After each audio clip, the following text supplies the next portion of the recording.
All right, post-game reaction. Padres, they lose to the Astros in Game 2 of this series. Man, could have used some of those runs that they scored yesterday in today's game. It's not like the Padres offense was absolutely terrible in terms of the amount of runs that they scored. I mean, they did score like 5 runs, right?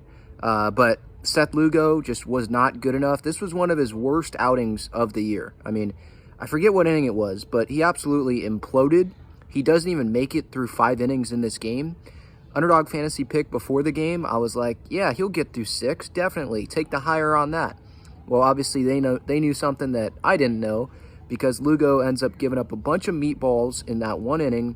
Alvarez gets him, Kyle Tucker gets him, a couple ground rule doubles that scored runs there.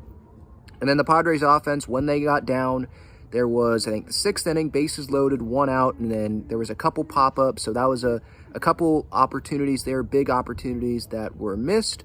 It was good to see Jurickson Profar with the home run. You know, this Padres season, it's over, right? They're just playing out the schedule. But, you know, having Jurickson Profar here, I think that will give some Padres fans a smile on their face, especially when he homered. That definitely gave me a smile on my face on a night where San Diego teams just aren't having a good night. Loyal already lost.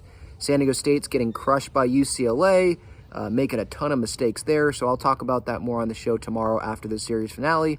And then tonight, obviously, the Padres lose to the Astros. Just a disappointing loss, because there were some good moments, obviously, from the offense in this game. But just there was that one big implosion, obviously, by Lugo. And that really put it in the Astros' favor, and the Padres weren't able to come back. Again, had some opportunities, but just like a lot of times this season, weren't able to capitalize on those opportunities. Shout out to Matthew Batten. I did want to, because I'll probably forget about it tomorrow, but he had a pretty nice defensive game.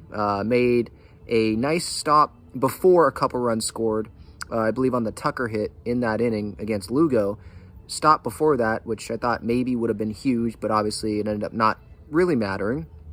And then he made a barehand play at third base. So he was doing his best Manny Machado impression for sure.